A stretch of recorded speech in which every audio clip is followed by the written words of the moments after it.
ठीक है, देखो हमने अभी तक जो सिलेबस देख रहे थे, अपन क्या क्या देखे हैं? Equivalent forces, equation of equilibrium, two dimension frame, truss, free body diagram जो हमने थोड़ा बहुत देखा भी था, और फ्री बॉडी फ्रिक्शन फोर्स, आज यही चैप्टर हम आज करेंगे, ठीक है, और पार्टिकल काइनेमेटिक एंड डायनेमिक और बीम एनालिसिस, ठीक है। तो इसमें कुछ एक दो चीजें बता देते हैं, थोड़ा इंट्रो में वो चीज छूट गई थी, फिर अपन अपना क्लास ये चीजें सब देख ली थी हमने, force, first law, second law, third law, है ना।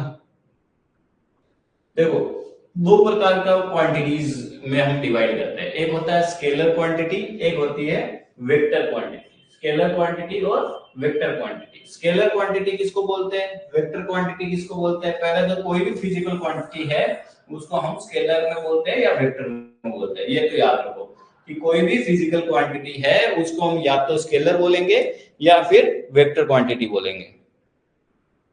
नहीं अपन सर लेक्चर स्टार्ट करते हैं। और देखो जो क्वेश्चन में दिखाया था वो बस दिखाया था, वो धीरे धीरे हम सब सोल्व करेंगे, है ना। चैप्टर वाइज चैप्टर चलेंगे, सारी चीजें कवर हो जाएगी, डोंट वरी, वो मेरा है look after. Free body diagram जो है वो यार उसको डिस्क्राइब क्या करें, मतलब डेफिनेशन थोड़ी पूछेगा यार कि क्या होता है फ्री बॉडी डायग्राम, आपको बनाना आना चाहिए, वो तो एक बेसिक है। जैसे आपको कभी बोलेगा इंग्लिश बोल के बताओ तो आपको एबीसीडी सिखाते हैं ना, तो वही एबीसीडी थी, है ना। तो एबीसीडी पहले पता तो हो, वही चीज बता रहा था कि कॉन्टेक्ट कैसे करते हैं, कैसे नॉर्मल बनता है, उसी पे हम क्वेश्चन सोल्व करेंगे, आपको समझ में आ जाएगा, बनाना भी आएगा, 100% सीखोगे। उस दिन 30% सीखे थे, अपन धीरे धीरे और सारा सीख लेंगे, ठीक है। कोई भी क्वांटिटी है फिजिकल क्वांटिटी, उसको या तो स्केलर बोलेंगे या वेक्टर बोलेंगे, ठीक है। स्केलर किस किसको बोलेंगे? ऐसी क्वांटिटी जिसका केवल मैग्नीट्यूड से फर्क पड़ता है, उसकी डायरेक्शन कहीं हो उससे कोई नहीं फर्क पड़ता, तो उसको बोलते हैं स्केलर। और ऐसी क्वांटिटी जिसमें मैग्नीट्यूड भी चाहिए और डायरेक्शन भी चाहिए, मतलब किस डायरेक्शन में, आई कैप, जे कैप, के कैप, थोड़ा बहुत अगर याद रह रहा है तो हमने एक्स वाई जेड में हम जब भी कोई क्वांटिटीज होती है उसको आई जेड के वो भी बात करेंगे अपन, है ना। तो अगर उसका डायरेक्शन भी पता रहना चाहिए और मैग्नीट्यूड, जैसे जैसे फोर्स जो है अपन लिखते हैं ना 5 आई के, जैसे वेल 5 आई के, 4 जे के, 3 के केप, मतलब ये एक्स डायरेक्शन में 5 है, 5 मीटर पर सेकंड से जा रहा है, वाई डायरेक्शन में 4 मीटर पर सेकंड से जा रहा है, और जेड डायरेक्शन में 3 मीटर पर सेकंड से जा रहा है। सॉरी, ये फोर्स है, तो ये फोर्स है 3D वाला, तो उसमें तीनों डायरेक्शन में उसका कंपोनेंट आएगा। ऐसा कोई फोर्स है जिसका अगर एक्स वाई जेड तीनों में कंपोनेंट आता है, उसको ऐसे परिभाषित करते हैं। तो इसको और देखते हैं, है ना। स्केलर कौन कौन सी होती है? जैसे scalar quantities are measured with the numbers and unit. जो हम बात कर ही रहे थे कि स्केलर में क्या होता है, केवल आपको मैग्नीट्यूड का जरूरत पड़ता है, ठीक है। तो उसमें नंबर और यूनिट, जैसे लेंथ, है ना, आप लेंथ को किसी भी डायरेक्शन में नापे, लेंथ लेंथ ही होगी, है ना। तो लेंथ को एक स्केलर क्वांटिटी है, लेंथ क्या होगी, स्केलर क्वांटिटी। जैसे 16 सेंटीमीटर, 15 सेंटीमीटर, 15 मीटर, 5 किलोमीटर, ये सारी की सारी जो लेंथ है वो सब आपकी स्केलर आती है, ठीक है। जैसे टेम्परेचर, टेम्परेचर भी आपका स्केलर ही होता है। ये याद रख लो, एग्जांपल कभी पूछ ले कि इनमें से कौन सी स्केलर है कौन सी वेक्टर है, तो आपको ये चीज पता होनी चाहिए कि कौन सी स्केलर है कौन सी वेक्टर है, ठीक है। तो ऐसी ऐसी क्वांटिटीज जिनको केवल मैग्नीट्यूड से बताए वो होती है स्केलर, ठीक है। जैसे लेंथ, उसमें केवल मैग्नीट्यूड चाहिए, डायरेक्शन नहीं जरूरत है तुमको, तो वो होती है लेंथ। टेम्परेचर, जैसे 102 degree Celsius, 95 degree Celsius, 18 degree Celsius, है ना। तो ये सारा का सारा आपका स्केलर ही है। जैसे टाइम, टाइम भी एक स्केलर है, टाइम भी एक स्केलर क्वांटिटी है। तो आपको कभी पूछा जाए तो आपको ये चीज पता होनी चाहिए कि आपकी लेंथ, टेम्परेचर और टाइम, ये तो आपका स्केलर क्वांटिटीज में आते हैं, ये इसके एग्जांपल है। इनकी केवल हमको मैग्नीट्यूड चाहिए, डायरेक्शन नहीं चाहिए। ठीक है, अब आते हैं वेक्टर क्वांटिटी। वेक्टर क्वांटिटी में क्या होता है, आपको नंबर और यूनिट यानी कि मैग्नीट्यूड तो चाहिए, प्लस आपको डायरेक्शन भी चाहिए। ठीक है, मैग्नीट्यूड तो चाहिए, उसके साथ साथ आपको क्या चाहिए, डायरेक्शन। जैसे एक्सेलरेशन, एक्सेलरेशन क्या होता है, 30 मीटर पर सेकंड स्क्वायर। इससे तो आपको पता नहीं, ये यूनिट बता रहा था तब मैं बताया था कि मीटर पर सेकंड किसका होता है, वेलोसिटी का। मीटर पर सेकंड स्क्वायर किसका होता है, एक्सेलरेशन का, है ना। केवल मीटर किसका होता है, डिस्टेंस का। ये चीज बताया था मैं, है ना। तो एक्सेलरेशन, अगर इसको, अगर मान लो कोई भी एक्सेलरेशन है तो 30 मीटर पर सेकंड पर किस डायरेक्शन में, तो ये डायरेक्शन भी बता रखा है कि अपवर्ड डायरेक्शन में। जैसे ये रॉकेट है, अपवर्ड डायरेक्शन में इसका एक्सेलरेशन है, तो कितना है, 30 मीटर पर सेकंड स्क्वायर। तो पहला एग्जांपल हो गया एक्सेलरेशन, उसका क्या होगा, वो एक वेक्टर क्वांटिटी है। जैसे डिस्प्लेसमेंट, डिस्प्लेसमेंट लेंथ आपका क्या था, स्केलर, बट डिस्प्लेसमेंट आपका क्या है, 200 माइल्स। आपको डिस्प्लेसमेंट और डिस्टेंस में थोड़ा फर्क पता होना चाहिए।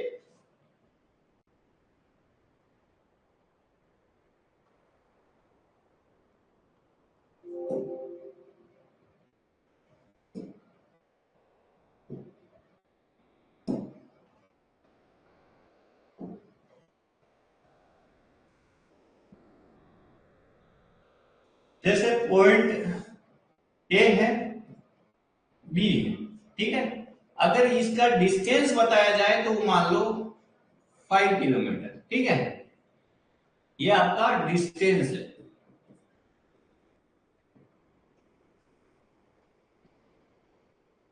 कोई आदमी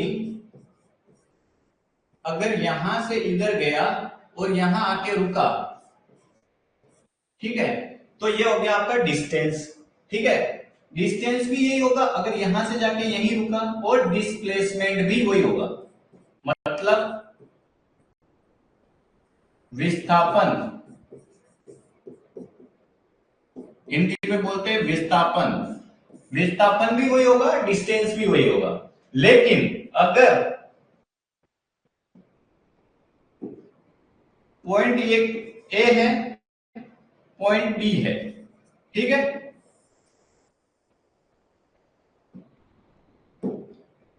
ये आदमी, अब आप औरत बोल सकते हो, ज्यादा भेदभाव नहीं करते, वहां आदमी का एग्जांपल ले लिया था। ये आदमी गया यहां पे और फिर वापस आया, ठीक है, और 5 किलोमीटर है इन दोनों के पॉइंट के बीच की दूरी। तो इस केस में एक निकालते हैं डिस्टेंस, एक होता है डिस्प्लेसमेंट। डिस्टेंस कितना हो जाएगा, डिस्टेंस हो जाएगा 5 किलोमीटर गया, 5 किलोमीटर आया, तो 5 प्लस 5 10 किलोमीटर। लेकिन अगर विस्थापन की बात किया जाए तो उसी पॉइंट पे अगर वापस आया है तो वो हो जाएगा 5 kilometre positive, 5 kilometre positive, 5 kilometre negative, same point है तो जीरो। विस्थापन इस केस में जीरो हो जाएगा। कौन सा सब्जेक्ट है ये, इंजीनियरिंग मैकेनिक्स पढ़ रहे हैं हम, है ना। देखो सब्जेक्ट इंजीनियरिंग मैकेनिक्स है, पर जो चीज मैं पढ़ा रहा हूं वो चीजें आपके बाकी सब्जेक्ट में भी बहुत जगह काम में आएगी, ठीक है ना। चलो, डिस्टेंस और डिस्प्लेसमेंट में फर्क पड़ा, पता चला। जैसे मान लो एक और एग्जांपल लेते हैं, ये अगर बोला है, अगर मैं पॉइंट ए मान लू, ये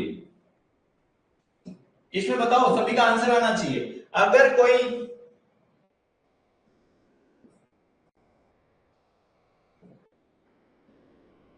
ठीक है, अगर ये आदमी, यहां पे आदमी बिठा देता हूं, अगर ये पूरा राउंड काटता है, पहले तो यहां अगर पॉइंट बी पे गया तो डिस्टेंस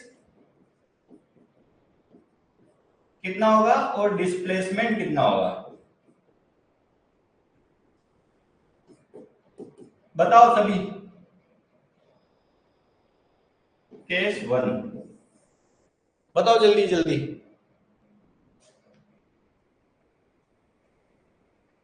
अगर ये आदमी यहां से घूम के यहां पे आया तो उसका डिस्टेंस कितना होगा, डिस्प्लेसमेंट कितना होगा। देखो, ये पॉइंट और ये पॉइंट अलग अलग जगह है, तो यहां से गया इधर तक, तो डिस्टेंस और डिस्प्लेसमेंट दोनों ही सेम होगा।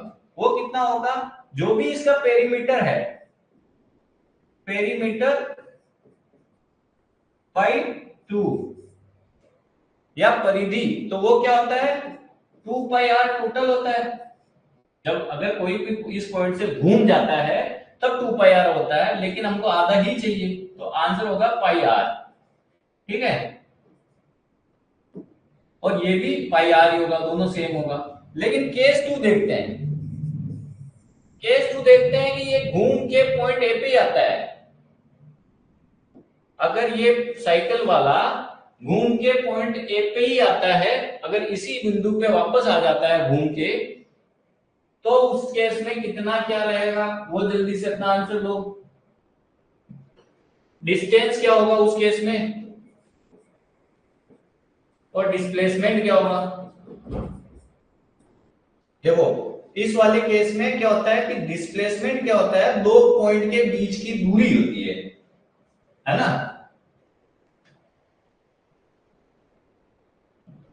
तो दो पॉइंट के बीच की ए और बी की दूरी कितनी है, ये, तो इन दोनों के बीच की दूरी कितनी है, ये बीच में सेंटर है, आर ये हो गया, आर ये हो गया, तो आर प्लस आर, डिस्प्लेसमेंट हो गया 2r।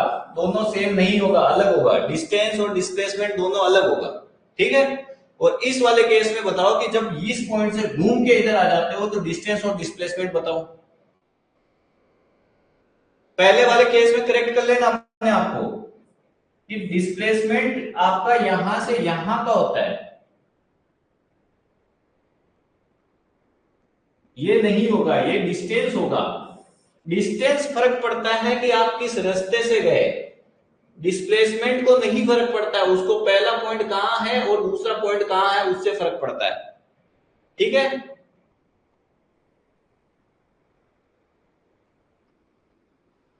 डिस्टेंस और डिस्प्लेसमेंट बताओ, जब ये साइकिल वाला पूरा घूम जाएगा तो उस केस में डिस्टेंस और डिस्प्लेसमेंट बताओ।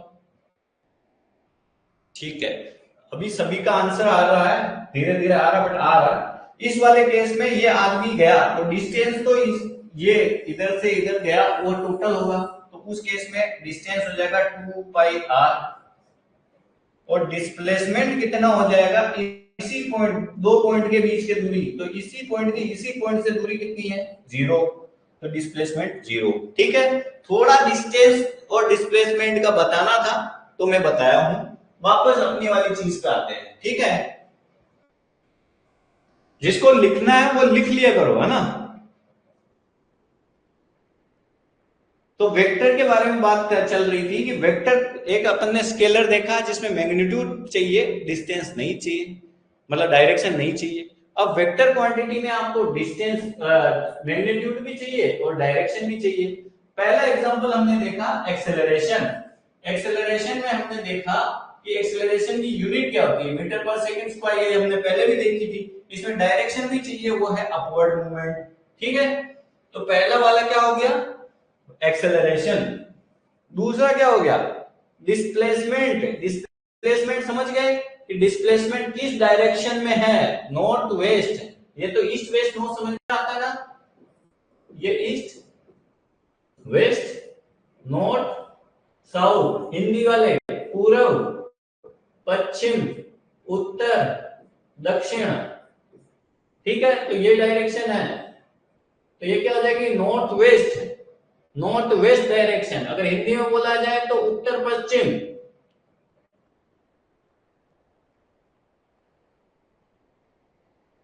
डिस्प्लेसमेंट स्ट्रेट लाइन में होता है क्या? बिल्कुल सही। डिस्प्लेसमेंट हमेशा आप पहले पॉइंट और दूसरे पॉइंट की सीधी जो दूरी होगी वही मापेंगे स्ट्रेट लाइन में। ठीक है, दूसरी क्वांटिटी कौन सी होगी? Vector displacement. थर्ड क्वांटिटी क्या है? फोर्स। फोर्स भी आपकी क्या है? एक वेक्टर क्वांटिटी है। डाउनवर्ड फोर्स, जैसे ग्रेविटेशनल फोर्स क्या होता है? ग्रेविटी फोर्स क्या होता है कि आपकी पृथ्वी यहां है और यहां कुछ भी चीज है उस पर आप ग्रेविटेशनल फोर्स लगा रहे हो, है ना? वो ऑलवेज डायरेक्शन भले उसकी नीचे होती है बट आप उसका डायरेक्शन बताओगे कि डाउनवर्ड। तो ये ग्रेविटेशनल फोर्स है। उसी तरह से फोर्स, फोर्स भी एक प्रकार की वेक्टर क्वांटिटी है। तो हमने अभी क्या क्या देखा? हमने ये देखा कि स्केलर और एक वेक्टर। डिस्टेंस वेक्टर स्केलर में कौन कौन सी होगी? Length, temperature, time.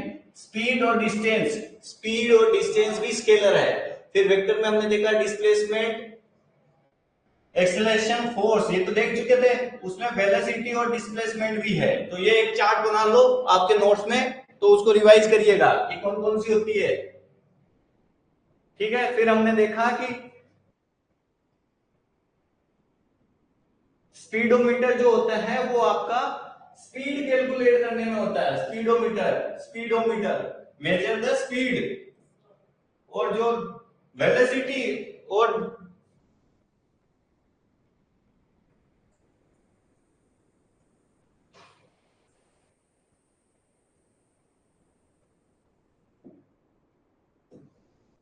Average speed क्या होती है? Distance by time.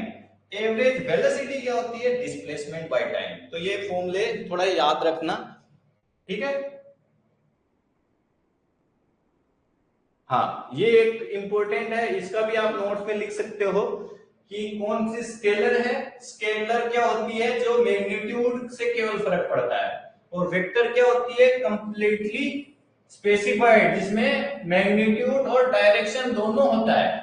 जैसे स्केलर कौन सी होती है? Length, density, volume, energy, mass, area, speed, work, distance, temperature,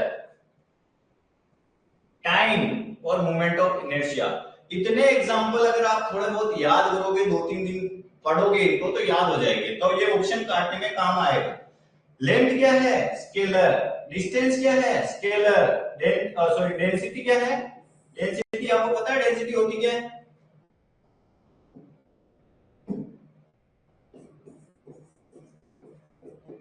density क्या होती है? मास बाय वॉल्यूम, है ना? अब देखो, मास भी आपकी एक स्केलर क्वांटिटी है, वॉल्यूम भी आपकी स्केलर है। जब मास और वॉल्यूम दोनों स्केलर है तो आपकी डेंसिटी भी क्या हो जाएगी? स्केलर। तो इसी चीज से तीनों चीज याद आ जाएगी कि डेंसिटी, मास और वॉल्यूम, ये तीनों क्या है? स्केलर क्वांटिटी है। ठीक है, फिर लेंथ हम देख चुके हैं कि एक स्केलर क्वांटिटी है। स्पीड हम देख चुके हैं, scalar quantity. Time, temperature, distance, ये देख चुके हैं कि स्केलर है। उनके अलावा कौन सी है? उनके अलावा क्या है? मोमेंट ऑफ इनर्शिया और वर्क। ये वर्क, एक काम करने का भी जो रहता है ना, वर्क क्या होता है? फोर्स, उसमें फोर्स आता है इनटू डिस्प्लेसमेंट। ऐसे याद रखो, वर्क भी आपका स्केलर है। तो याद रखो, याद करो, मेरे साथ बोलो, कौन कौन सी स्केलर क्वांटिटी है? लेंथ, वॉल्यूम, मास। लेंथ, वॉल्यूम, मास। लेंथ, वॉल्यूम, मास।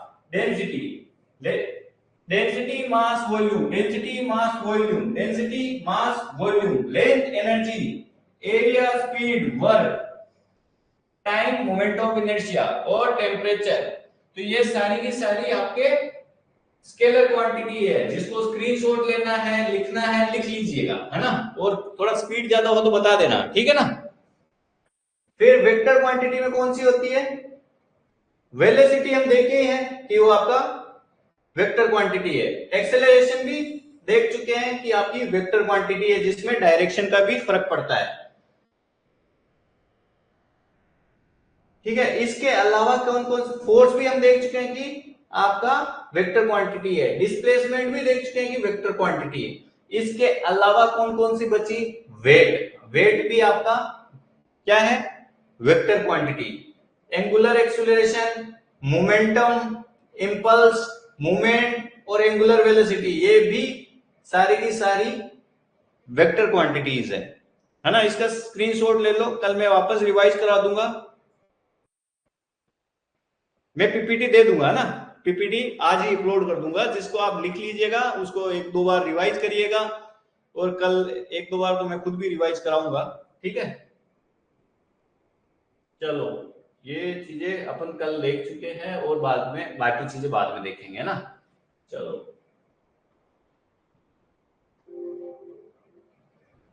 और कुछ देख लेते हैं।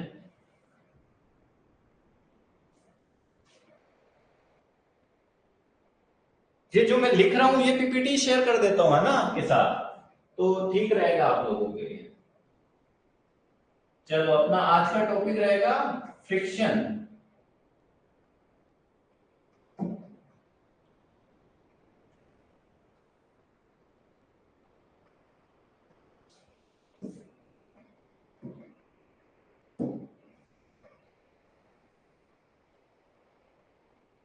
ठीक है, फ्रिक्शन देखने से पहले थोड़ी एक दो चीजें देख लेते हैं फोर्स के बारे में।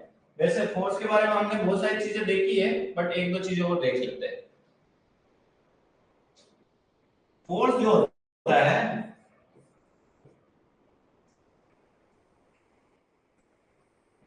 एक होता है वर्टिकल, उसका वर्टिकल फोर्स होता है, एक होता है हॉरिजॉन्टल।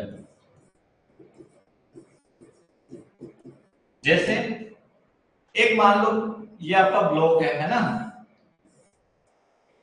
इसका मास m मान लो, इस पे आपने कोई फोर्स लगाया F, ठीक है, और कितने डिग्री एंगल पे लगाया, 30 डिग्री फ्रॉम द हॉरिजॉन्टल। तो आपको कंपोनेंट करना आता है क्या, देखो कंपोनेंट करना बताता हूं, कभी भी है ना, अगर मान लो ये 10 न्यूटन है, ये एंगल दे दिया 30, तो इसका साइन कोस करना आपको आता है, हॉरिजॉन्टल और वर्टिकल, जिसको आता है वो करिए। देखो, कभी भी जो एंगल है उसके साथ जो ये वाला रहता है, ये वाला, इसको भूल जाओ, तो इसके साथ अगर ये वाला कंपोनेंट आप लोगे, तो ये हमेशा होगा 10 कोस, कोस वाला एंगल आएगा।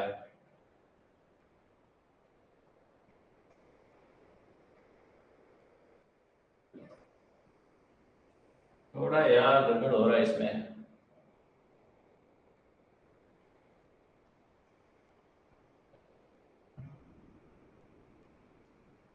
यहां लिखता हूं।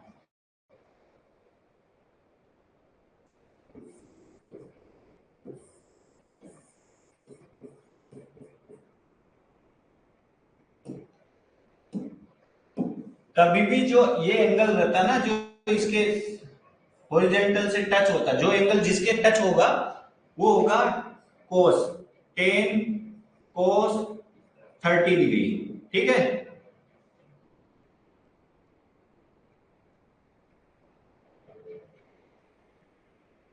और जो ये जहां पे एंगल नहीं होगा वो होगा 10 साइन 30 डिग्री, ठीक है। तो क्या राय लग रही है, ये कंपोनेंट करना और बताता हूं मैं ना, एग्जांपल और ले लेते हैं तो आपको थोड़ा क्लियर हो जाएगा।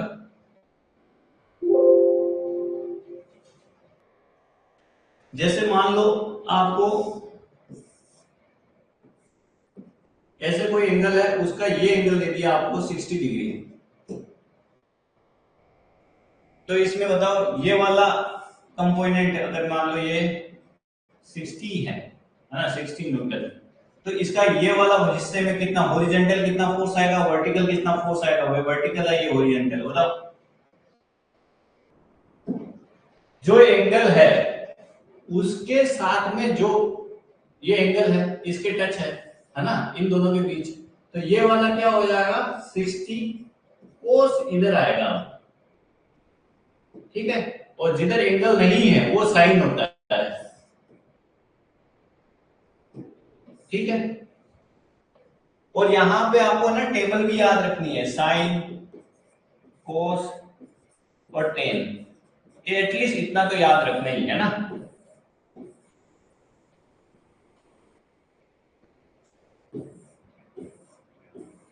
0 डिग्री, 30 डिग्री, 45 डिग्री, 60 डिग्री और 90 डिग्री, ठीक है ना। देखो इसको याद करने का वैसे सबको आता होगा 11 12 में, कॉलेज में, बट देखो एक बार क्या हुआ था, एक राजा था, उसके संतानें हुई 6,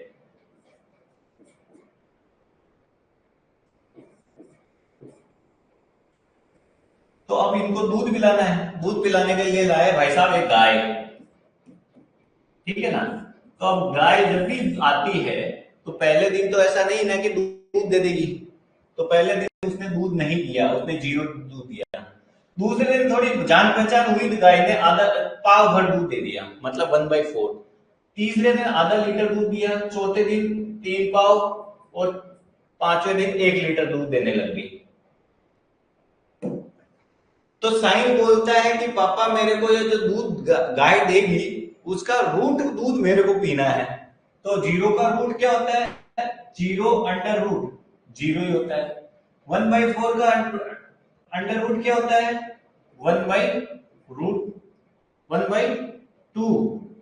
4 का क्या होता है 2, ये याद किए हो ना आप, 2 का 4, 3 का 9, 4 का 16, 5 का 25, ये याद किए हो ना। तो वहां पे 4 कितने का होता है, अंडर रूट 2। फिर तीसरे दिन क्या 1/2, तो 1 2 का कुछ नहीं होता है तो 1/√2। 3 का क्या होता है, 3 का √3, और 4 का क्या होता है 2 1। कोस साइन का जस्ट अपोजिट होता है, 1√3/2, 1/√2, 1/2 और 0। टेन क्या होता है, फॉर्मूला ही आपको पता होगा, टेन बराबर होता है साइन बटा कोस। तो ये हो जाएगा 0, क्योंकि 0/1 0, ये करेंगे तो 1/√3, 1√3 और अपरिभाषित या इंफिनिटी। तो ये चीज, ये टेबल आपको इतनी याद होनी चाहिए, है ना। चलो वापस अपनी चीज पे आते हैं ना। फोर्स हमने देखा, यहाँ पे हम फोर्स देख रहे थे, फोर्स एक होता है वर्टिकल, एक होता है हॉरिजॉन्टल। वर्टिकल फोर्स ये कंपोनेंट करना आपको आना चाहिए, है ना, ये बहुत काम में आएगा। किसी को अभी भी डाउट हो तो बोल लो, मैं उसको वापस डिस्कस कर दूंगा ना। किसी को कोई दिक्कत है ये हॉरिजॉन्टल और वर्टिकल फोर्स निकालने में?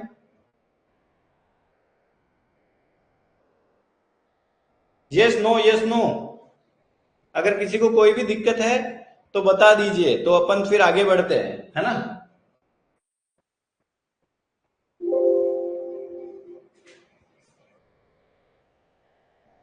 थोड़ा फोर्स के बारे में देख लेते हैं ना। देखो कभी भी कोई कंपोनेंट निकालते हो ना, अगर मान लो ये दे रखा आपको 50,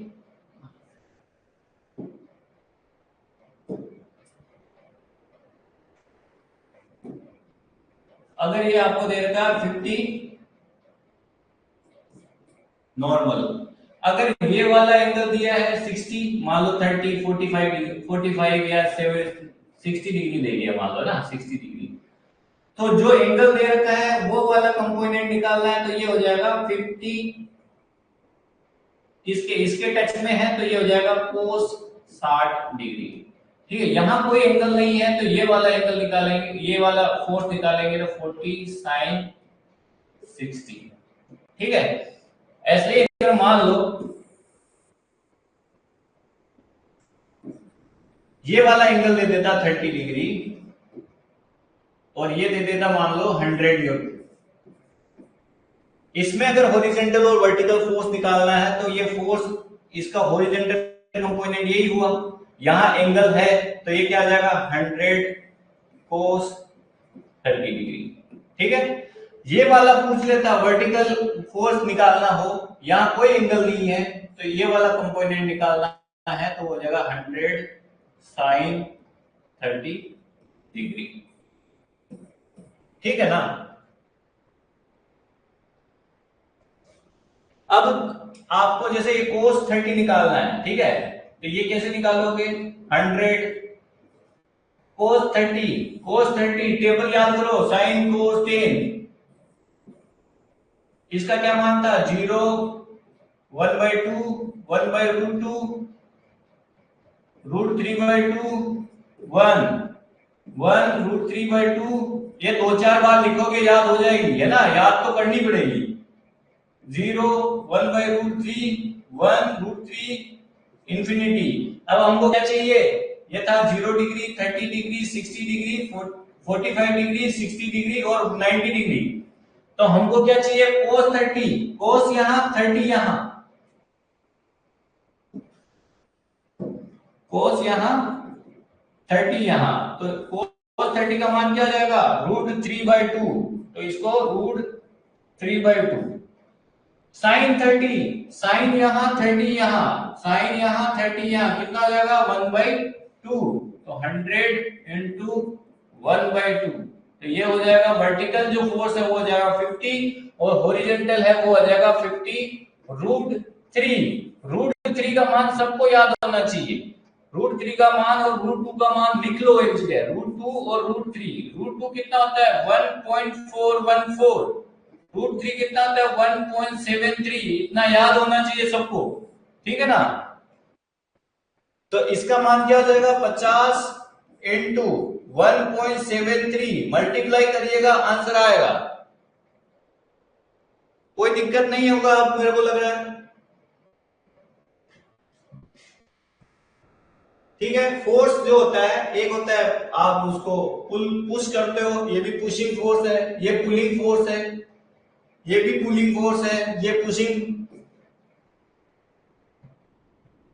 चलो फोर्स, अगर ये बॉलर इसको गेंद को फेंकेगा तो उसमें भी एक फोर्स लगा रहा है, ये अगर बैट्समैन अगर किसी गेंद को कर रहा है तो इसमें भी हिट करने के लिए जो फोर्स लग रहा है। ठीक है, क्रिया का प्रतिक्रिया वो क्या बोलते हैं, जब तक कोई बाह्य फोर्स नहीं आएगा आप ना तो डायरेक्शन चेंज कर सकते हो ना उसका वेलोसिटी एक्सीलरेशन कुछ चेंज नहीं कर सकते हो।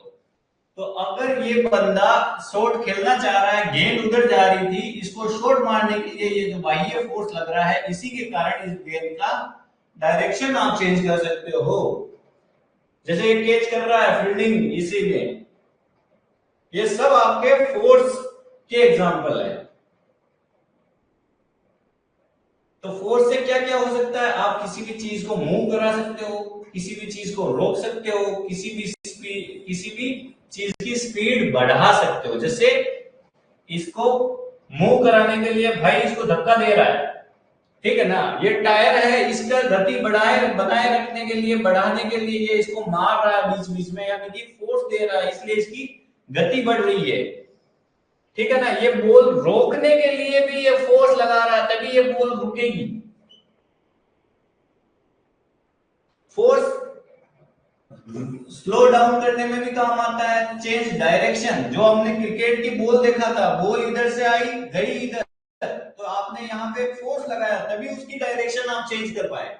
चेंज द शेप, यहाँ आप किसी भी चीज का शेप बदल रहे हो उसमें भी आपको फोर्स लगाना पड़ेगा। तो फोर्स होता क्या है, a force changes the state of the body, किसी भी बॉडी ऑब्जेक्ट का shape, state, change the state of the body, मतलब क्या है, अगर वो रेस्ट है तो रेस्ट को आप गति में लाना चाह रहे हो, गति है तो उसको रेस्ट में लाना चाह रहे हो, उसकी डायरेक्शन बदलना चाह रहे हो, उसकी रेस्ट में लाना चाह रहे हो, मोशन में लाना चाह रहे हो। मतलब क्या हो रहा है कि आप चेंज द स्टेट। स्टेट कौन सी, रेस्ट में है, मोशन में है, डायरेक्शन में। अगर फोर्स कब आता है कि आप अगर उसकी रेस्ट है, स्पीड है, सब चेंज करना चाह रहे हो, स्टेट ऑफ द चेंज करना चाह रहे हो, तो आपको फोर्स लगाना पड़ेगा।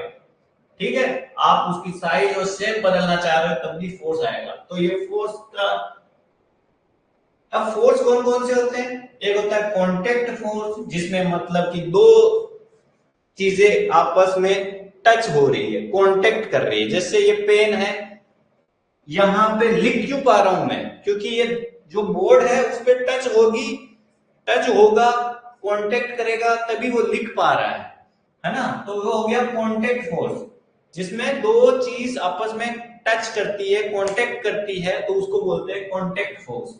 एक होता है नॉन कांटेक्ट फोर्स, जिसमें कांटेक्ट नहीं होता है, जैसे मैग्नेटिक फोर्स, इलेक्ट्रिकल फोर्स, उनमें आपका कांटेक्ट नहीं होता है फिर भी फोर्स लगता है। ग्रेविटी फोर्स, ये सारे के सारे क्या है, आपके नॉन कांटेक्ट फोर्स है।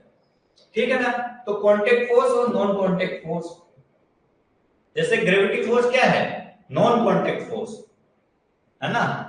ये जैसे भाई साहब गिरे, इस पे ग्रेविटी लग रहा था, ग्रेविटी इसको टच करने थोड़ी आया, कांटेक्ट में थोड़ी आया, वो बस अपना खिंचाव कर रहा है। जैसे मैग्नेटिक, आप कभी चुंबक से खेले होंगे, तो वो भी एक मैग्नेटिक फोर्स भी आपका कांटेक्ट लेस है, उसमें कोई कांटेक्ट नहीं होता है। इलेक्ट्रोस्टैटिक फोर्स, ये भी आपका एक नॉन कांटेक्ट फोर्स है ना। जैसे आपने कंघी को बालों में रगड़ा, फिर आप उसको कर रहे हो, तो वो भी आपका कांटेक्ट लेस में ही आता है। मैग्नेटिक फोर्स भी आपका कांटेक्ट लेस या नॉन कांटेक्ट फोर्स में ही आता है। अब कांटेक्ट फोर्स देख लेते हैं। अभी तक किसी को कोई भी डाउट है तो आप बता सकते हैं, है ना। कोई चीज चेंज करनी है, स्पीड ज्यादा कम, पढ़ाने का तरीका, कुछ भी बताना चाहो तो बता सकते हो, है ना। चीजें आपको समझ में आनी चाहिए।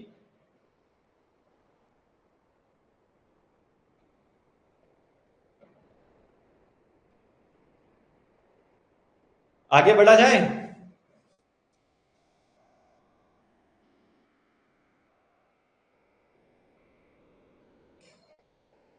ओके, सब ठीक है। तो हमने क्या देखा, फोर्स का क्या था, एक कांटेक्ट फोर्स, एक non contact force. Contact force और नॉन कांटेक्ट, नॉन कांटेक्ट में क्या था, मैग्नेटिक, इलेक्ट्रोमैग्नेटिक, और क्या था, ग्रेविटी, ग्रेविटी फोर्स। अब देख रहे कांटेक्ट फोर्स, जिसमें कांटेक्ट होगी, सतह कांटेक्ट होगी, जैसे मस्कुलर फोर्स, जिसमें आपको ये वाला फोर्स कांटेक्ट वाला है, इसको अगर आगे धक्का देना है तो ये कांटेक्ट करेगी तभी, है ना। जादू नहीं चल रहा है यहाँ, है ना। तो इसको भी कांटेक्ट करना पड़ेगा तभी मूव होगी। तो force which act on the body by the making and the actual contact, जैसे टेंशन फोर्स, जैसे ये ब्लॉक है आपका, अगर आपने इसको रस्सी से लटकाया तो इसमें टेंशन जनरेट हुआ, है ना, टेंशन टी जनरेट हुआ।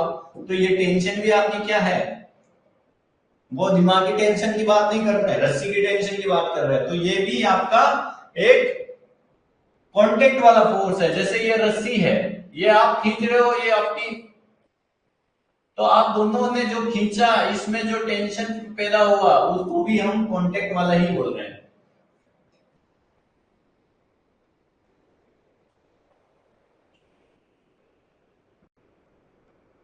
आपका फ्रिक्शन, जो आज का हमारा टॉपिक है, वो भी एक कांटेक्ट फोर्स ही है। तो फ्रिक्शन फोर्स, फ्रिक्शन फोर्स क्या होता है कि जैसे ये आपका ब्लॉक है ना, अगर ये इधर मूव करेगा, ये अगर मोशन इधर कर रहा है, तो जो मोशन होता है उसके अपोजिट डायरेक्शन में लगता है, उसको बोलते हैं हम फ्रिक्शन। तो opposite the motion between the two surface, surface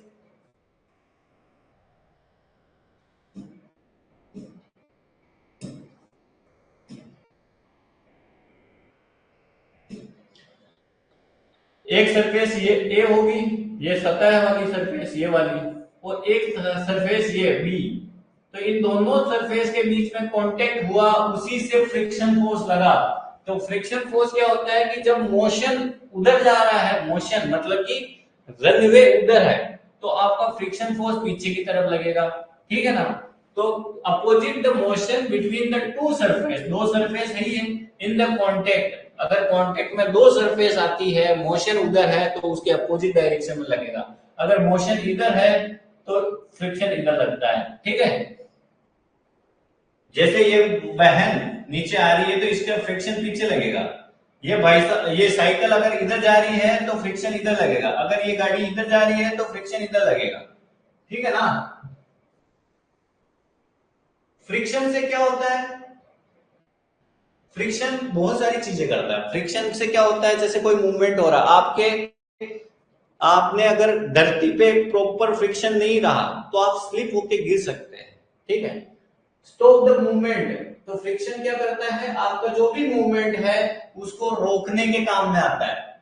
मतलब अगर आपकी बाइक चल रही है, अगर आपने ब्रेक नहीं लगाया तो ब्रेक, एक तो जब ब्रेक आपस में टच होगा वहां पे आपका फ्रिक्शन फोर्स लगेगा, एक जो आपका टायर है बाइक का वो सतह का, एक तो यहाँ फ्रिक्शन फोर्स लगेगा, एक आप जब ब्रेक लगा रहे हो तो इस जगह जहां पे ब्रेक कनेक्ट होता है वहां पे भी फ्रिक्शन लगेगा, ठीक है। तो फ्रिक्शन क्या करता है, स्टॉप द मूविंग ऑब्जेक्ट, जो भी मूवमेंट है उसको रोकता है। और ये हमेशा ये पॉइंट याद रखिएगा कि जो भी अपोजिट, जो भी मोशन है उसके अपोजिट डायरेक्शन में लगता है। और जब भी फ्रिक्शन लगेगा तो आपका हीट होगा। हीट से कहने का तात्पर्य क्या है, आप कभी भी ब्रेक लगाते हो ना, या तो आपके टायर पे हाथ लगा के देखना, वो गर्म होता है। क्यों? क्योंकि वहां पे हीट जनरेट हुई, तो प्रोड्यूस हीट, है ना। जब भी फ्रिक्शन लगेगा तो आपका एनर्जी लॉस करता है, उससे आपको गर्म महसूस होता है। Wear and tear of the surface, जैसे ये ब्लॉक इधर मूव कर रहा है ना, तो फ्रिक्शन किधर लग रहा है, इधर। ये जो जूते इसके खराब हुए हैं, ये भी आपके फ्रिक्शन की वजह से ही हुआ है। ये मैडम अगर इस बॉल को मार रही है, अगर खुद पीछे नहीं जाना चाह रही तो इसके जूतों के वहां पे फ्रिक्शन उसको रोक के रख रहा है, ठीक है। सर्दियों में आप यूं करते हो सर्दी, तो आपको गर्माहट क्यों महसूस होती है, क्योंकि यहाँ पे रफनेस है, दो कांटेक्ट ऑब्जेक्ट हो रहा है, इससे हीट प्रोड्यूस हो रही है, ठीक है ना, इसलिए आपको गर्म महसूस होता है।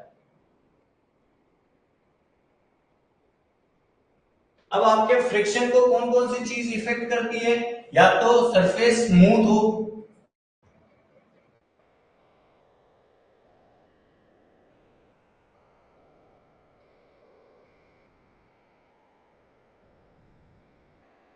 जैसे आपका ये कैरम बोर्ड है, कैरम बोर्ड में आप पाउडर क्यों डालते हो, क्योंकि आप उस चीज को स्मूथ करना चाह रहे होते हैं, इसलिए आप उसमें पाउडर डालते हो, जिससे कि वो सरफेस स्मूथ हो जाती है, यानी कि फ्रिक्शन आपका वहां पे कम करने के लिए आप डालते हो।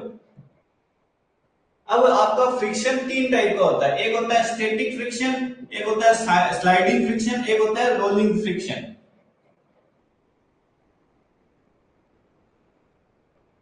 तो जो आपका स्टैटिक फ्रिक्शन है, स्टैटिक फ्रिक्शन क्या होता है, जैसे ये ब्लॉक है ना, चलो आपको एक एग्जांपल नहीं क्वेश्चन देता हूं।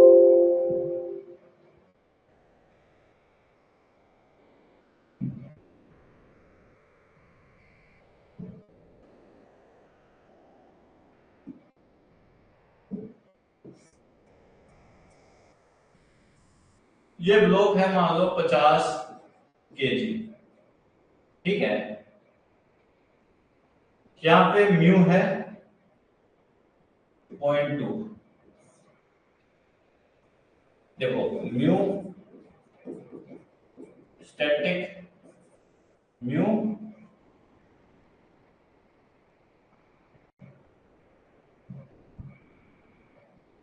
स्लाइडिंग।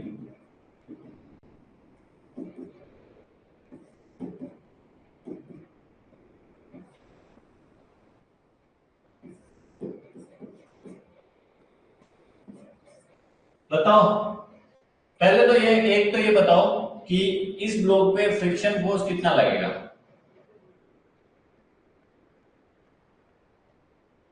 और अगर मैं इस पे फोर्स लगाऊं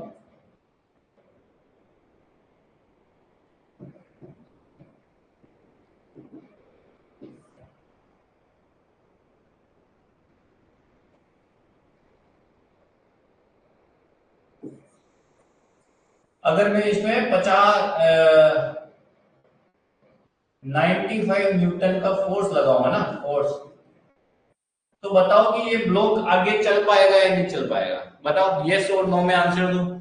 और किसी को समझ में आ रहा है तो बताओ कि अगर इस ब्लॉक को मेरे को खिसकाना है, मैं यहाँ पे 95 न्यूटन का फोर्स लगा रहा हूं, तो ये ब्लॉक आगे मूव हो जाएगा या नहीं होगा? बताओ।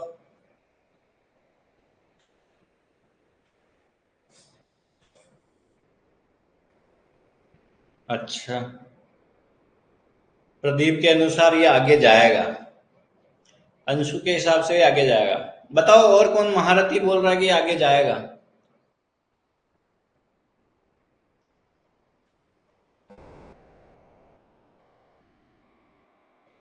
नहीं जाएगा, ठीक है। चलो, अब ये यस और नो का ही आपका समाधान करते हैं। देखो, कल मैं फ्री बॉडी डायग्राम बना लेते हो कि सब? इसका फ्री बॉडी डायग्राम बना लिया क्या सबने? किसी को कोई दिक्कत हुआ फ्री बॉडी डायग्राम में? मैं बताता हूँ, है ना। पहले 30 सेकेंड लो, इसका फ्री बॉडी डायग्राम बनाओ और यस नो करो, जिससे बन गया ठीक है, कोशिश करो, मैं बताऊंगा ही, है ना। इसका फ्री बॉडी डायग्राम बनाने में दिक्कत आया क्या किसी को? देखो, मैं बनाता हूं इसका free body diagram.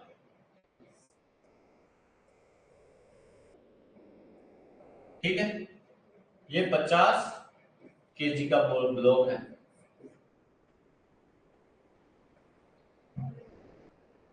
Gravity force लग रहा होगा,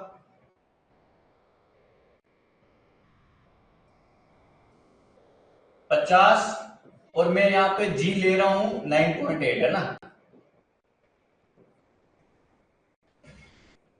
ठीक है, 9, मैं 10 ले रहा हूं ना, 10, तो ये हो जाएगा 500 न्यूटन आपका नीचे ग्रेविटी फोर्स है ना। जी ले लेता हूं मैं, जी इक्वल टू क्या हो गया, 500। एक फोर्स आपके आगे लग रहा है, कितना लग रहा है, 95 न्यूटन। अब एक फ्रिक्शन फोर्स लगेगा पीछे की साइड। पीछे की साइड कितना है, ये होता है म्यू, कितना है, तो फ्रिक्शन फोर्स कितना हो जाएगा, म्यू इंटू एन। ये याद रखो कि फ्रिक्शन फोर्स जो होता है, फ्रिक्शन फोर्स, वो कहीं पे भी लगेगा तो वो म्यू इंटू एन। एन क्या है, नॉर्मल फोर्स। ठीक है, ये याद रखो,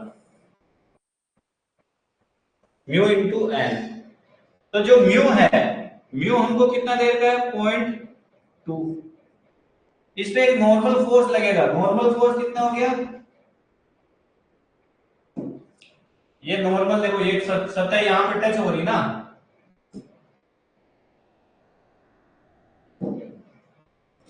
तो यहां पे एक नॉर्मल फोर्स लगेगा, तो ये नॉर्मल फोर्स ऊपर की तरफ एन लग गया।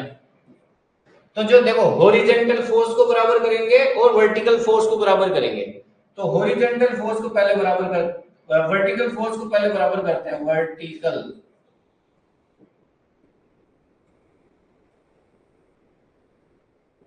वर्टिकल फोर्स में क्या हो गया, एन ऊपर है, ऊपर की डायरेक्शन को, ऊपर की डायरेक्शन को मैं पॉजिटिव ले लेता हूं, नीचे की डायरेक्शन को नेगेटिव। तो ऊपर एन है, नीचे क्या है, 500 बराबर 0। तो जो नॉर्मल फोर्स है वो कितना आ गया, 500 न्यूटन। ठीक है ना। ये डायरेक्ट भी देख सकते हो कि दो फोर्स है, एक ऊपर है एक नीचे, तो ये जनरली उसे बराबर होगा, है ना। ये आपका वर्टिकल फोर्स आपने बराबर करा। अब हम आपको हॉरिजॉन्टल फोर्स बराबर करते हैं।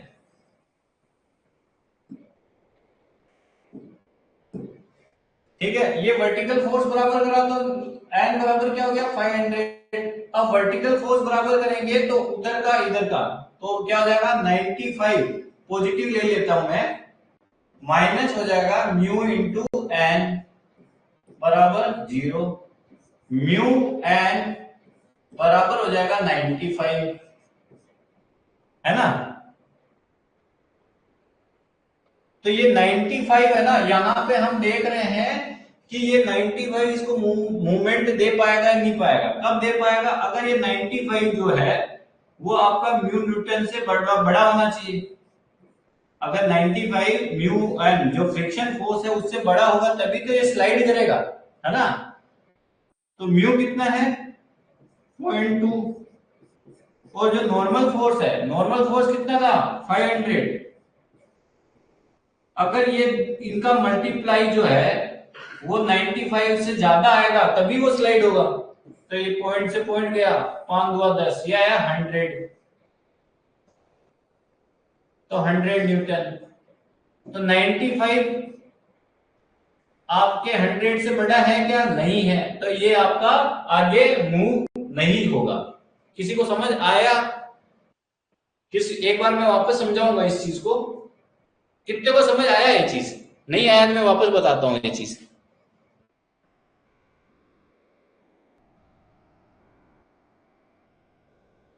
नहीं समझा, ओके ठीक है, वापस समझाते हैं।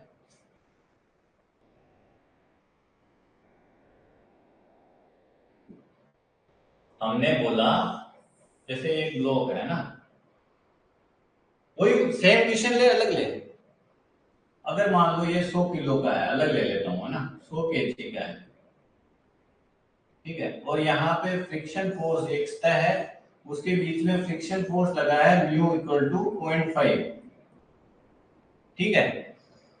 अब ये बोल रहा है कि एक फोर्स है, एक एफ एफ है, वो लग रहा है मान लो 1000 न्यूटन। तो बताओ कि ये फोर्स इसको आगे मूव कर पाएगा या नहीं कर पाएगा। ठीक है, सेम टाइप का क्वेश्चन है, अलग क्वेश्चन, इससे समझाएंगे, है ना। फिर दोनों को रिलेट करना, समझ में आएगी चीजें। मैं बहुत सारे क्वेश्चन समझाऊंगा आपको, चीजें आपको जब तक क्लियर नहीं हो जाएगी मैं आगे नहीं बढ़ूंगा, है ना। करो, जो जिसको समझ आ गया वो करो, जिसको नहीं आएगा मैं वापस समझाता हूं, है ना।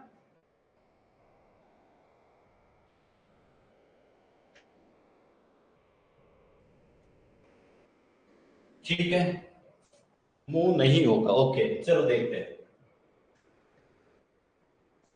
पहले फ्री बॉडी डायग्राम बनाते हैं इसका, कि ये आपका ब्लॉक है ना, 100 केजी का है, इस पे ग्रेविटी फोर्स नीचे लगेगा, कितना लग गया 100 इंटू जी, जी मैं यहाँ पे 10 मान रहा हूँ, है ना, तो 10 9.8 लेना है जहां पे बोल दे, वरना क्वेश्चन इजी करने के लिए मैं 10 ले रहा हूँ।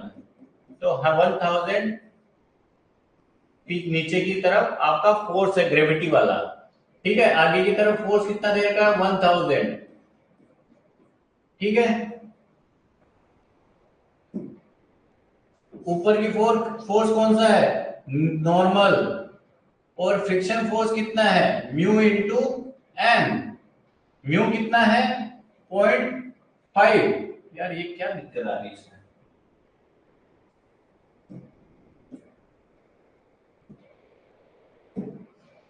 इंटू एन, एन कितना है 1000, एक से एक 500, ठीक है। ये n बराबर 1 क्यों हुआ, क्योंकि जितना ऊपर फोर्स है, ऊपर एक ही फोर्स है, नीचे एक ही फोर्स है, दोनों को बराबर करेंगे तो नॉर्मल बराबर क्या हो गया 1000, तो इसलिए मैंने नॉर्मल 1000 लिखा, जब मल्टीप्लाई किया तो 500। अब ये बताओ कि खींचने वाला फोर्स कितना है 1000, और रोकने वाला फोर्स कितना है 500, तो ये चीज आगे मूव करेगी कि नहीं करेगी, करेगी, ठीक है।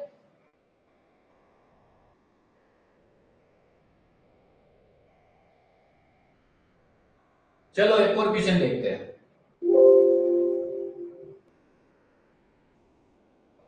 बताओ ये चीज मूव करेगी या नहीं करेगी।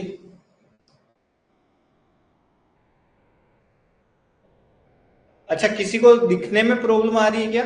जैसे आशीष बोल रहा है कि हमको विजिबिलिटी में दिक्कत आ रही है, किसी को दिखने में दिक्कत आ रही है तो थोड़ा और बड़ा कर दूंगा मैं लिखना, है ना।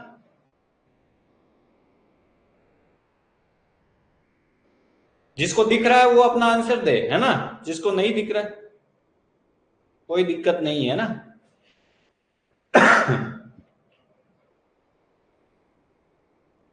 चलो मैं थोड़ा और बड़ा लिखूंगा ना,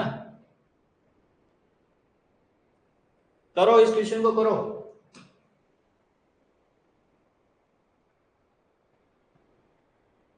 बड़ा लिखूं?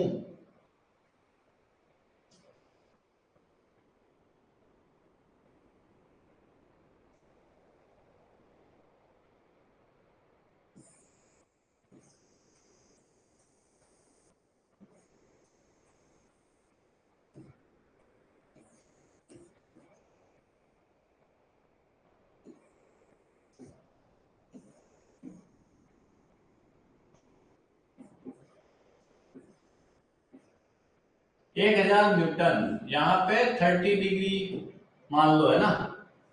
और फ्रिक्शन फोर्स मान लो म्यू इक्वल टू 0.4 मान लो, है ना। अब बताओ, इसको करो यार, है ना, कि ये मूव होगी या नहीं।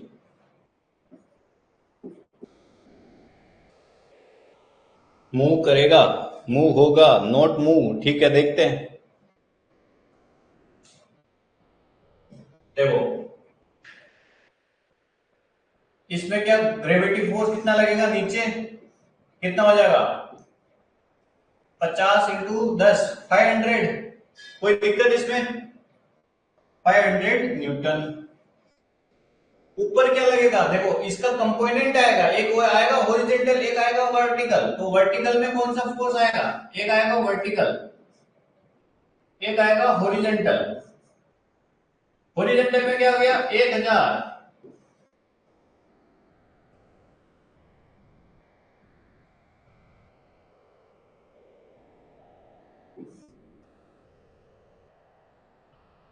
इनटू, देखो एंगल इसके साथ टच में है तो वो हो जाएगा कोस 30 डिग्री।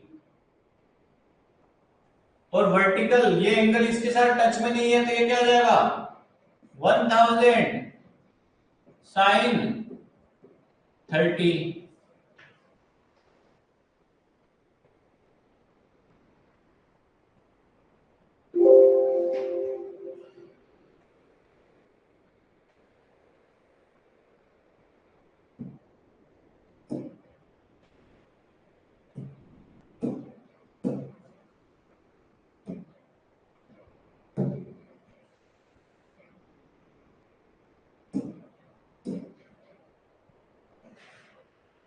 तो यहां पे देखो, जो नॉर्मल फोर्स, एक नॉर्मल फोर्स भी तो होगा ऊपर की तरफ,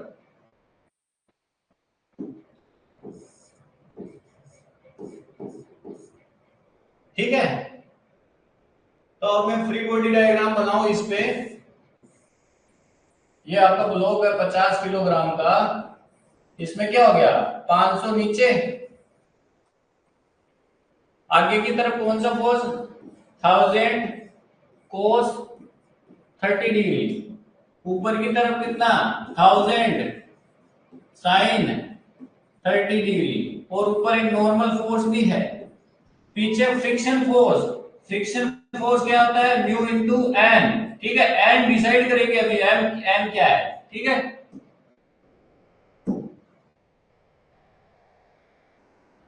तो इसमें क्या होता है, पहले वर्टिकल और हॉरिजॉन्टल फोर्स को बराबर करते हैं। तो पहले वर्टिकल फोर्स करते हैं ना, वर्टिकल,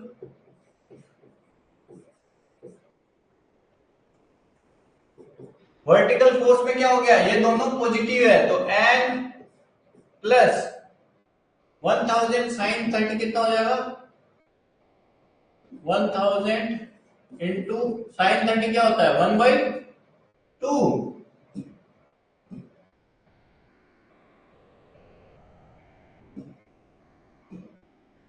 1/2, तो ये आ जाएगा 500। और ये क्या आ जाएगा, 1000 कोस 30, 1/√3/2, तो आ जाएगा 500√3, ठीक है। तो पॉजिटिव में क्या है, एक तो एन पॉजिटिव में है, दूसरा क्या हो गया, 500 भी पॉजिटिव में है, ठीक है। और नेगेटिव में क्या है, 500, तो इसको मैं उधर लिख लेता हूं 500।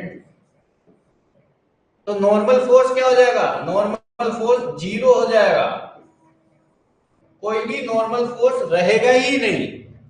तो नॉर्मल फोर्स नहीं रहेगा तो फ्रिक्शन फोर्स क्या हो जाएगा, 4 इंटू 0, यानी कि फ्रिक्शन फोर्स क्या हो गया 0, फ्रिक्शन फोर्स कुछ भी नहीं है, तो कुछ भी अगर 1 न्यूटन भी फोर्स होता है तो ये मूव कर जाता है। अपने पास तो 500√3 है, तो ये मूव करेगा ही, है ना। तो ये यस, ये मूव करेगा, ठीक है ना।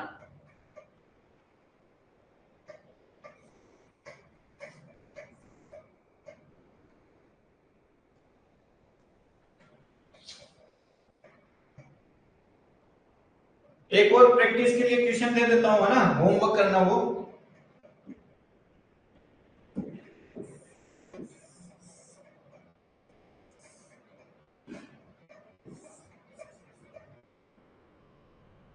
थोड़ा टफ दूं क्या?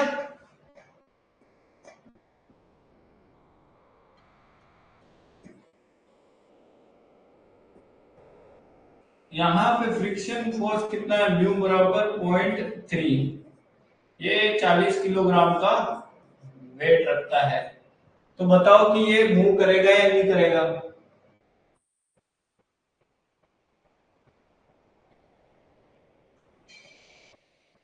चलो एक टफ वाला दे देते हैं ना।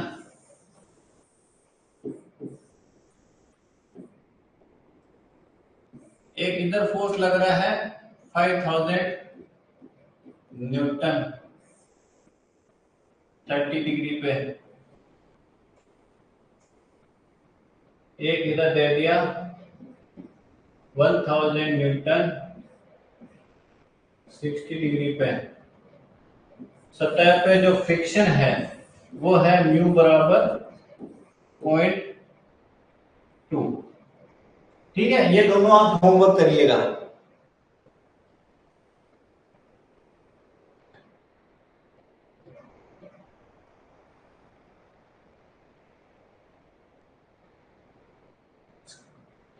ये मैं पीपीटी भेज दूंगा, पर इसको थोड़ा लिख लो नोट्स में, है ना।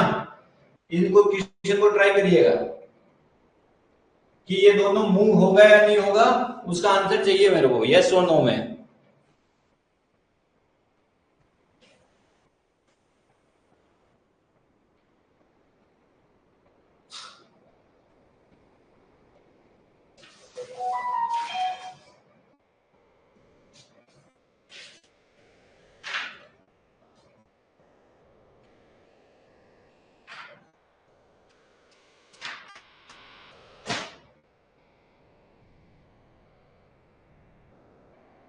अच्छा जी, यहाँ पे आप थोड़ा इजी करने के लिए 10 ही लेना ना, ग्रेविटी आप 10 ही रखना।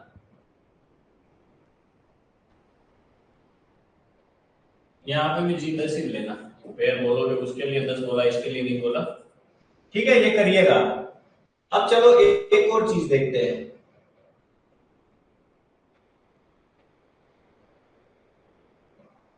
तो आपके स्टैटिक फ्रिक्शन देखा, स्लाइडिंग देखा, रोलिंग फ्रिक्शन देखा।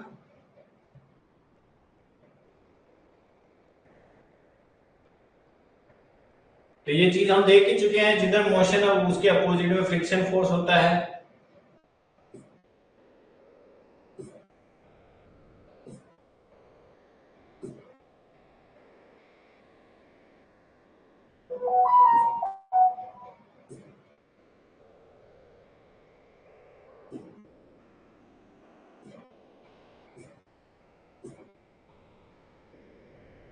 देखो, ये एडवांटेज ऑफ द फ्रिक्शन देख लेते हैं, एडवांटेज देख लेते हैं 5 मिनट में, है ना। जिसको थ्योरी थ्योरी ज्यादा करते हैं उनके लिए भी ठीक रहेगा कि जब भी आप चलते हो तो भी फ्रिक्शन चाहिए, अगर फ्रिक्शन नहीं हुआ तो आप चल ही नहीं पाओगे। जब आप लिखते हैं तो भी आपको फ्रिक्शन चाहिए, वरना वो मैं बताया ना कि पेन लिख ही नहीं पाएगा, ठीक है ना। और आपके ब्रेक होंगे तभी आपका व्हीकल रुक पाएगा, है ना। जैसे पेन लिख रहा है तो यहाँ फ्रिक्शन होगा तभी ये लिख पा रहा है। अगर यहाँ पे लिक्विड ऑयल गिर गया तभी ये सतह में फ्रिक्शन कम हो गया, जिससे कि ये आदमी गिर गया। ये देखो, ये ब्रेकिंग सिस्टम है, वो आपको व्हीकल को रोकने के काम में आया।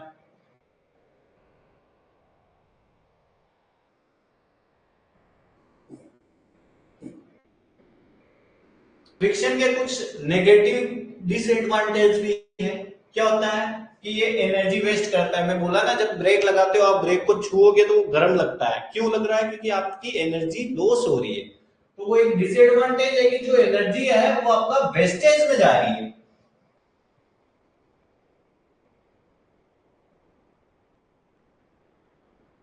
आपके जो जूते हैं उसका जो सोल है वो भी कुछ दिनों में घिस जाता है। वो इसलिए तो घिसता है फ्रिक्शन की वजह से।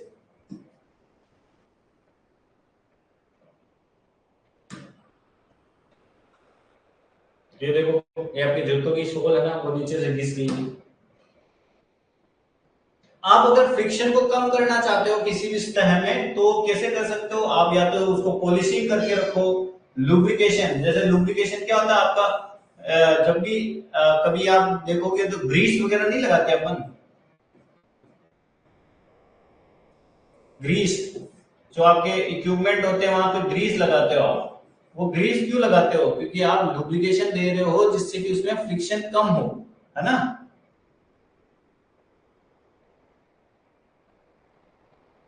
जैसे ग्रेफाइट आप यूज करते हो for the machine lubrication to reduce the friction. Friction को कम करने के लिए आप ग्रेफाइट यूज करते हो। ग्रेफाइट वही है जो आपकी पेंसिल में यूज हो रहा है।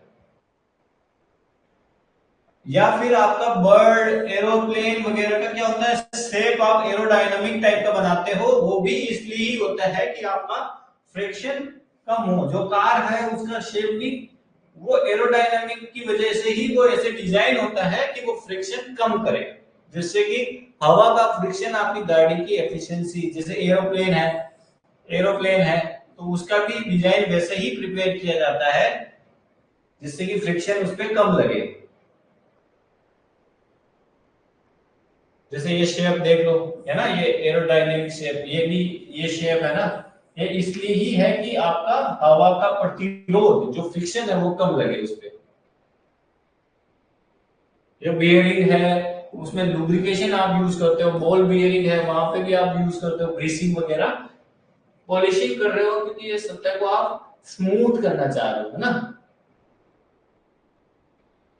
फ्रिक्शन बढ़ाने के भी तरीके हैं कि डिजाइन को, ग्रूव्स को, जैसे मान लो ये देखो, कभी भी देखना एथलेटिक होता है ना, उसके जो क्रिकेटर होते हैं उनके नीचे नुकीली चीजें होती हैं, या फुटबॉलर होते हैं। कारण क्या है? ये फ्रिक्शन बढ़ाते हैं, है ना। ये देखो, ये टायर है, टायर इस तरह से होता है, ये भी फ्रिक्शन बढ़ाता है। और जो आपके खिलाड़ी ऐसे बीच बीच में लगाते रहते हैं, वो इसलिए करते हैं कि वो पसीने से वहां फ्रिक्शन कम हो जाता है, तो वो फ्रिक्शन बढ़ाने के लिए करते हैं, या सैंड और ग्रेवल्स।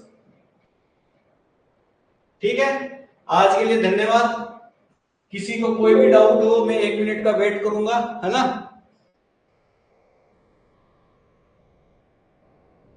हाँ, आज के लिए मुझे भी पता है काफी हो गया है, तो किसी को कोई डाउट हो बता दे, मैं 1 मिनट का वेट करूंगा और फिर आज की क्लास समाप्ति की घोषणा।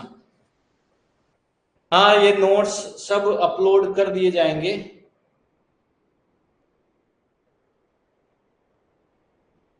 देखो यार, लिखे क्या तो तुमको देखना है, तुमको क्या लिखना है क्या नहीं लिखना है। शॉर्ट शॉर्ट्स में लिख लो, है ना, बहुत ज्यादा डिटेल में मत लिखो, बट थोड़ी बहुत तो चीजें लिख सकते हो। जो कॉमन चीजें हैं, एडवांटेज डिसएडवांटेज, वो चीजें समझ में आ गई है तो नहीं लिखोगे तो भी चलेगा, है ना। क्वेश्चंस लिख लो, कुछ कुछ चीजें लिख लो, जैसे वो स्केलर वेक्टर वाली चीजें हैं तो कुछ चीजें तो लिखनी पड़ेगी। अब आपको, मुझे नहीं पता ना कि आपको वो चीजें कितनी। नोट्स हमेशा ना अपने अकॉर्डिंग होना चाहिए, किसी को देख के नहीं होता है। किसी को चीजें जल्द, कुछ चीजें समझ में आएगी, किसी को कुछ समझ में जल्दी आएगी। तो जो चीजें नहीं समझ में आ रही है उनको लिख लो, और एक डिटेल वाला नोट्स है उसमें तो थोड़ा लिखो, है ना। एक शॉर्ट नोट्स बनाओ, 1-2 बार पढ़ लो, रिवाइज कर लो, फिर शॉर्ट नोट्स बनाओ। वो जैसे पूरा का पूरा सिलेबस है, मान लो ये इंजीनियरिंग मैकेनिक्स अपन पूरा खत्म कर लेंगे, तो 4-5 पेज में एक पेपर के बीच में लाइन खींचो और उसको छोटे छोटे अक्षरों में, छोटी छोटी चीजों में इतनी चीजें लिख लो कि जो चीज आप भूलते हो, जो चीजें याद नहीं रहती, वो चीजें सब लिख लो। उसमें फॉर्मूले हो गए, थोड़े क्वेश्चंस हो गए, थोड़े टाइप ऑफ क्वेश्चन लिख लियो, है ना। जैसे एग्जाम्पल लिख लो स्केलर वेक्टर इनके, तो वो एक जगह हो, 4-5 पेज में हो, तो एग्जाम टाइम में रिवाइज हो जाए, है ना। ठीक है, गुड नाइट।